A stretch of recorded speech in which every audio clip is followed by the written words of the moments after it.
Licensed Realty. I am Liz of the Liz Keeps It Real team. So there are 7 of us on my team that sell residential real estate. Guys had commercial connections that can help you with that. And then I have worldwide connections. So if you are moving out of state or have somebody coming in here from out of state, I can connect you with some of the top agents across the country. So Guy told me today that we are talking about how to become a leader in your industry. Is that correct? Is that what we're all here for? Okay. A little brief bio, I guess, is I started selling real estate in 2004. And so I'm going into my, well, what year? 16 years now. November's my anniversary. And things weren't always easy. I made it through the last market crash, and that's where I really learned a lot about how to become a leader in the industry and slowly but surely make it pretty much to the top. I finally became the #1 real estate agent in the 98391. That was a huge accomplishment over all the new construction people. And then I am number 86 out of 26,000 agents in our Northwest multiple listing service. So it's the top 0.3%. Yeah, so not 1%, but like a third of 1%. I don't do a lot of math. I'm not a lender. So anyway, I was going to look at the notes on my phone that I wrote, and now my phone's ringing. So we have to wait a second. Any questions before I kind of get started into what I was going to say? While we're waiting for this phone call to not happen, because I can't decline it without looking rude. No? Okay. Should be over any second now. And if you guys do have questions like in the middle, like you guys can just go ahead and throw them in the chat function for everyone to see. That way, if maybe you have a question that somebody else had, it'll pop up there and then we can get it addressed as well. Okay. And I don't mind being interrupted. Okay. So these are questions I get asked a lot of times from other real estate agents and then just from business people in general.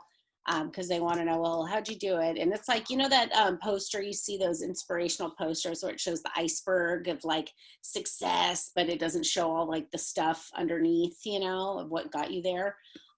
These are things I've basically told to people over the years, last few years. The main thing though is time on task over time, not overtime, over time.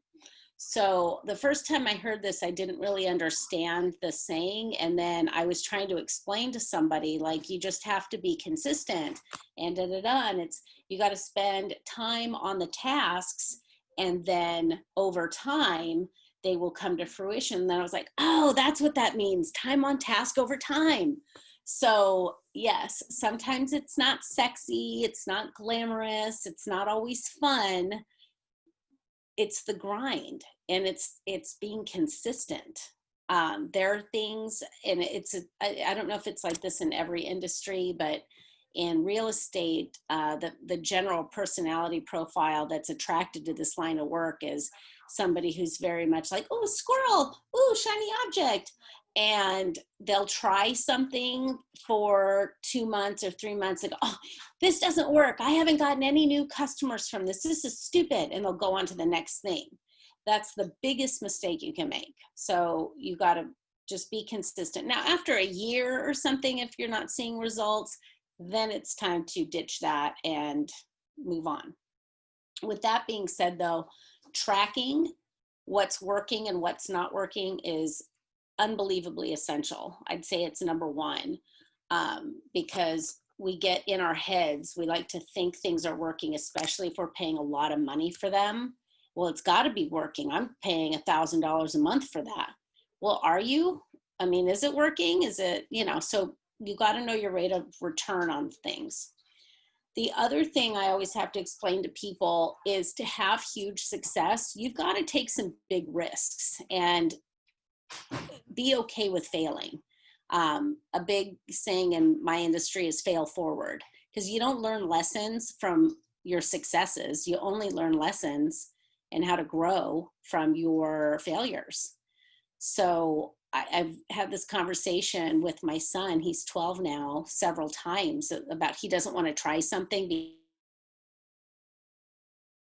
I'm like, that means we have to do it because then we can fail. It's going to be amazing. We're going to learn so much. And he's not trying to hear that right now.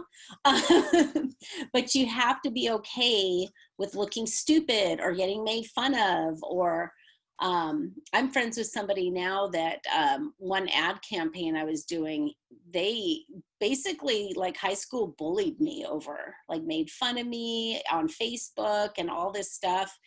And I'm not going to say it didn't make me cry a little bit, but I stuck with it, and it's paid out huge, like hundreds of thousands of dollars huge. So you got to have thick skin and not worry about what other people are saying.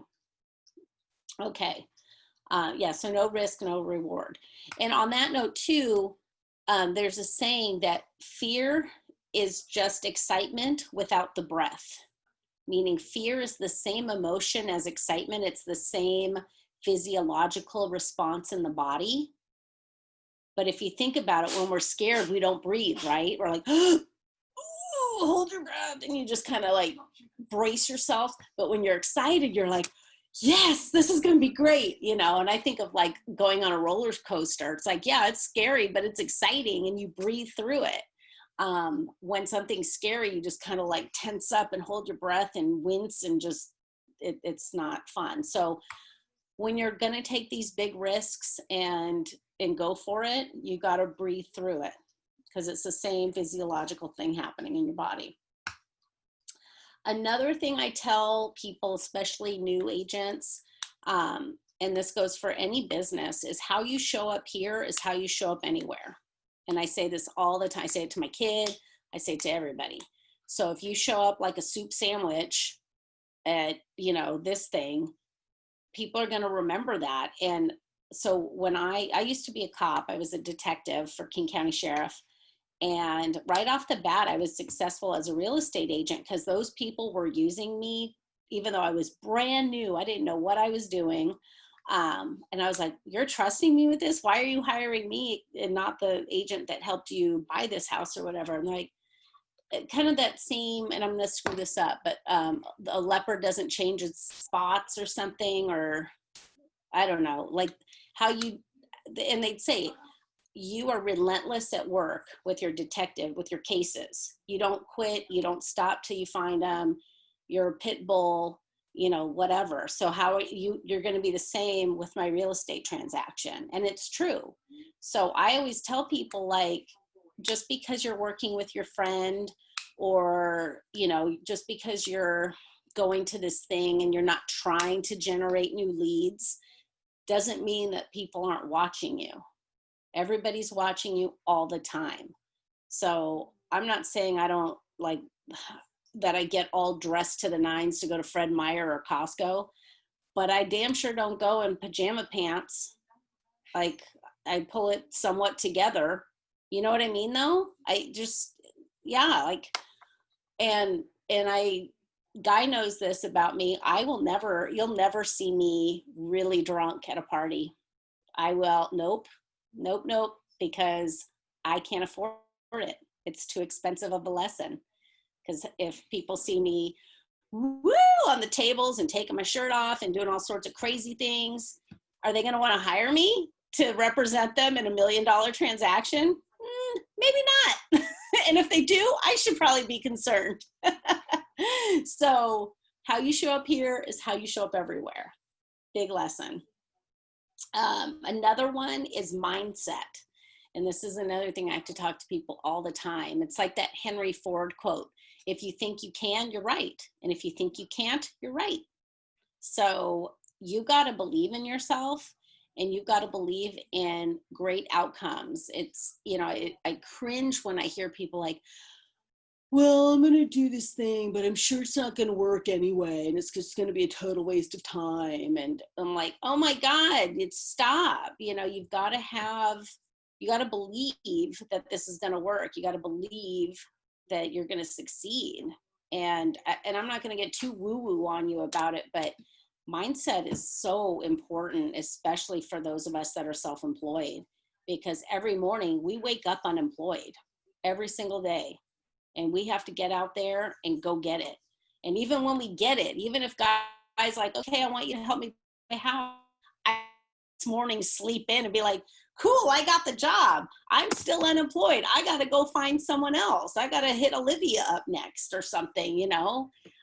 So you've got to keep that positive mindset. And some days it's really hard. You know, I had, and this was a weird week. Even Brittany was like, pull it together. But I had 3 different listing appointments like back to back, and not any of them hired me. They all were going a different direction. I'm like, what am I putting out there that, you know, and I wanted to go eat a tub of ice cream and feel sorry for myself, but there's no time for that. You just got to get on with it. I had to find a way to be thankful I didn't take those listings. One was full of mold, by the way. So that was a blessing. And then, so as I was putting my notes together, trying to do distance learning with my child, my 12-year-old, I said, what do you have to add to this? Because I went over this with him. He goes, I would say, don't suck. And I'm like, oh, you can't say that. And I go, well, actually, he's right. You got to do your best work on every day, even when you don't feel like it, even when you've got a stomach bug. You can't answer the phone like, what? You know, you'd be like, hey, how's it going, guy? So glad you called. Hang on. What's going on? You got to bring it every day.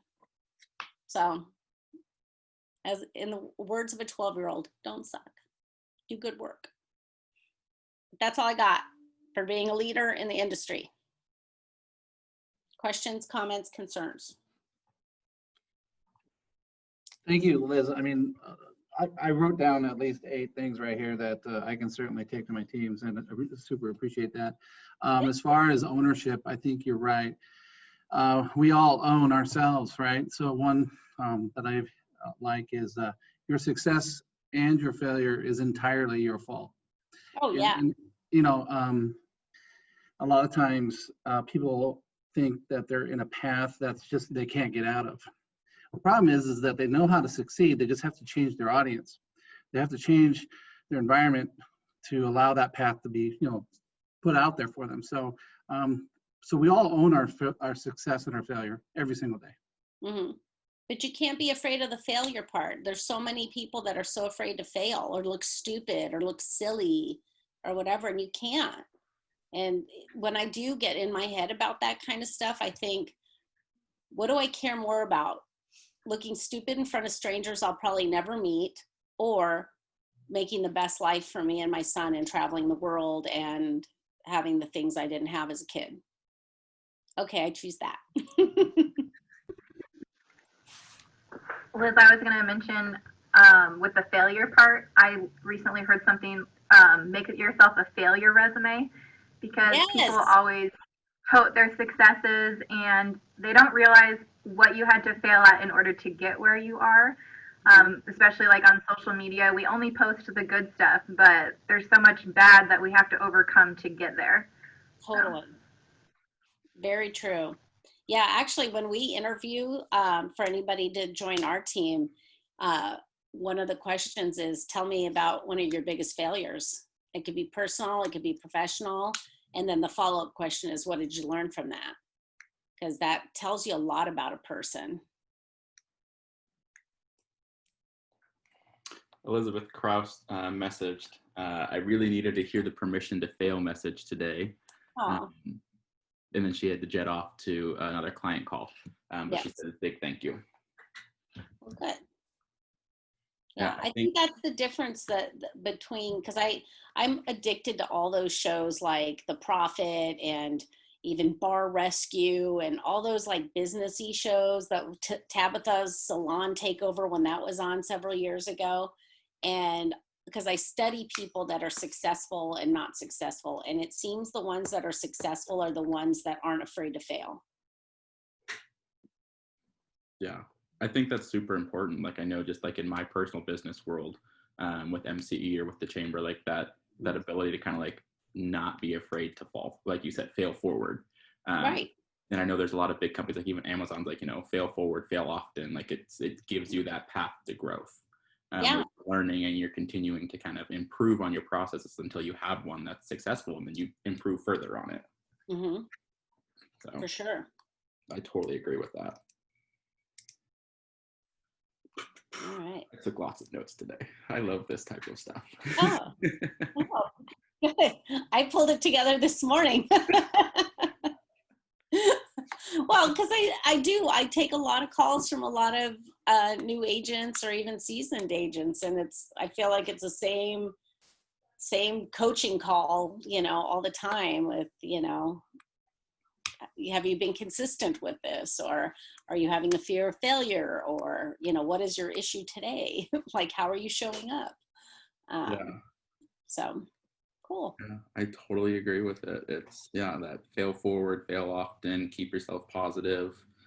I did like your the comparison between fear and excitement too. I thought that was really interesting. Yeah, I posted that on Facebook a couple months ago because I read it in a book and I was like blown away. I'm like, that's so true, because it's the same.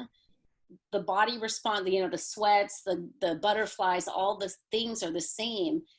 It's just when you're scared, you're not breathing, or you're breathing very shallow. When you're excited about something, you're taking big, deep breaths. You're like, okay, all right, we're going to do this. Woo! Yeah. So then when I feel scared, like I was scared when the power went out. I'm deathly afraid of the dark. And I kept having to remind myself to breathe. I'm like, just breathe through it. It's going to be great. It's going to be great. Power's going to come on any second now. It's going to be great. Yeah, I was trying to will it on. Actually, my son and I were like, okay, in 5, 4, 3, and then count down. Like, oh, nothing. Okay, all right.